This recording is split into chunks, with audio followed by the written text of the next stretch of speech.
Hello guys, welcome to Thermomixing Adventures with me, Lisa Keegan. Hey look, today I want to show you how easy it is to whip up bliss balls in your Thermomix. These are a fantastic treat. I'm going to give you the swaps that you can do as well if you need to be nut free.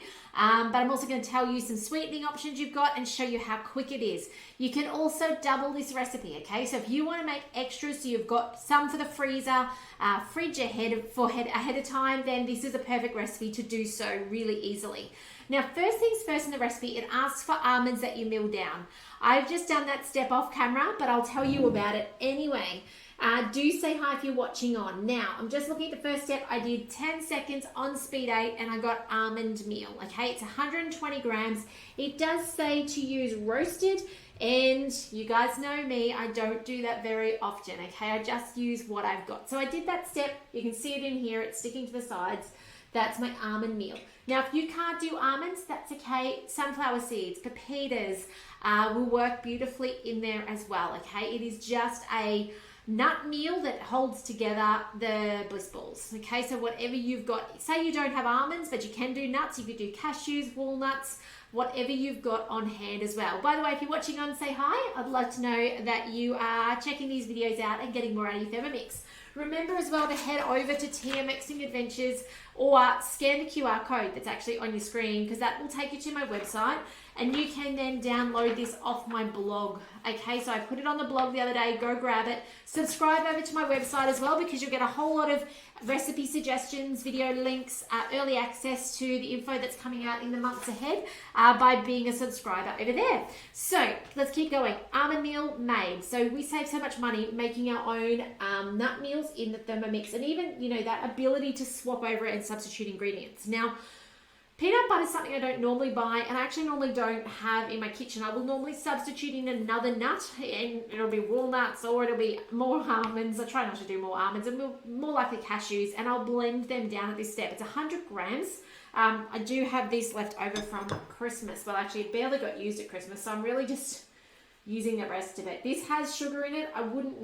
This would not be what I would normally grab for, but you know what? We got to use it up. So otherwise, just sit there, right? It'll still be there in a couple of years' time. So 100 grams of that. It was 120 grams of almonds, which I think I was a little short on.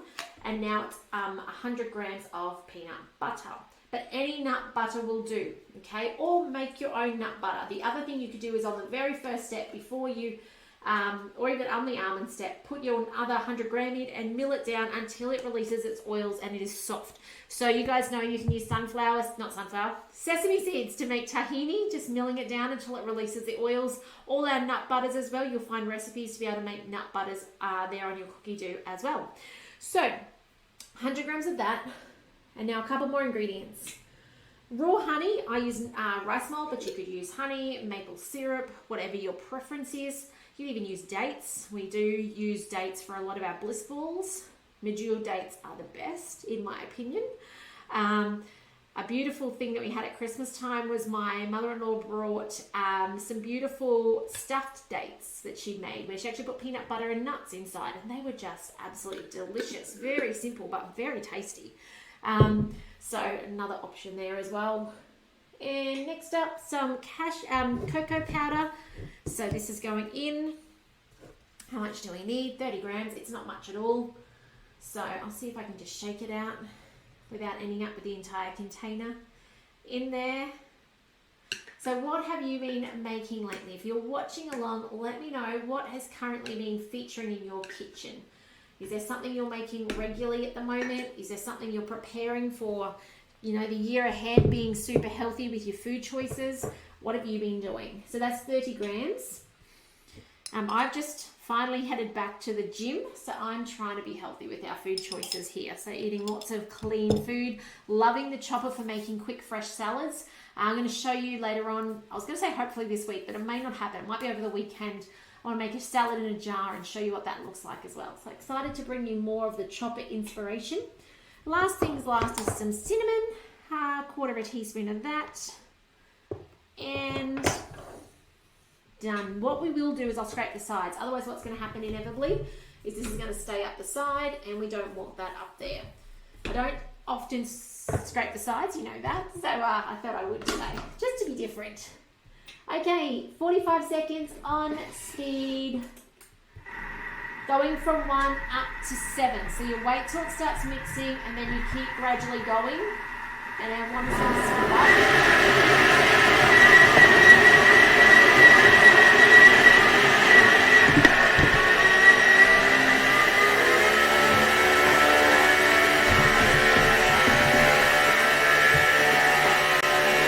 Now it is still spinning in there, but I can hear there's a lot that's actually sticking to the outer of the bowl. So for that reason, I'm going to have a look inside.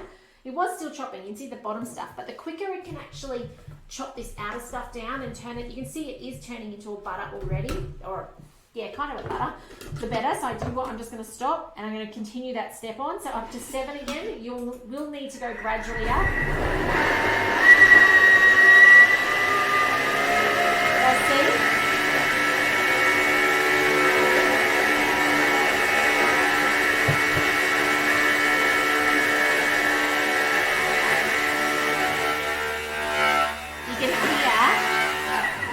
Sound at the end there. I don't know how prominent that will be on the video, but you can hear at the end there that it was actually right out to the side. Nothing was really touching the blades anymore.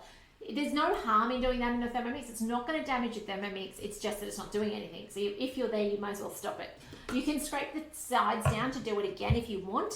And you'll often find this happening when you are making your nut butters. If you only have, say, 100 grams of nuts to make into a nut butter, you'll have to do a few stops and scrape the sides down. Okay? The reason they said go 1 up to 7 was actually to try and reduce that happening so that you're actually nut buttering the bottom as it then goes up to speed. That's the concept behind it. Now I'm just going to scrape this down. I'm going to check the texture. Now if you find that this texture is too crumbly for you still, continue the time on or add a little bit more peanut butter. Because what we're doing is we're actually turning it into a thick butter. It's not going to be a butter that releases oil unless I was here letting this mix for a very long time. But what we are doing is in essence making those other, what did we have in there? We had something else. Oh, we had the almonds at the beginning. We're making that soften up further and further. If I look at this though and I grab a little bit out, this is actually going to roll perfectly fine. So I can press it together, even though I made a mess on my bench. And I'm going to give this to my kids to do because I really dislike rolling the Bliss balls. But this actually comes together quite nicely. I'll just put this in front of a camera to show you. So it'll actually come together, where's that camera there, quite nicely and easily. Okay, so that will work for you. These are great for the freezer. You can make big ones or little ones. They don't have to be this size. They are quite a smooth Bliss ball comparatively. Like it's not a chunky one like some of the other recipes I've shown you in the past, but easy to make. If it's too crumbly, a little bit more of the rice malt syrup, a little bit more of butter if you need to, or keep blending it, okay? But turn your speed down a little bit for a while because it needs to massage that oil out of that stuff that it's touching. If you keep going to speed 7, it's going to keep sticking to the sides, okay? So, but otherwise, these are one of our favorites in our home. I can highly recommend making them, okay? Because my kids, they need feeding a lot, okay? They don't stop eating. And these, because I think of just that there's so much nut in them, they really are fantastic at filling them up. But give them a go. Tell me what you think. I think there's lots of swaps you could do in this recipe that would still make them just as beautiful and tasty, okay? These are obviously the cocoa ones. Last week I showed you how to make the carrot cake energy ones. They were well received by the family as well. I would suggest them. They're off the US or UK platform, okay? But here's another quick and easy one that you can be rolling, putting it in the freezer and getting it out when you need a snack. And even eating them frozen, okay? I've done that regularly. They're delicious frozen as well. All right, guys, thanks for joining me today.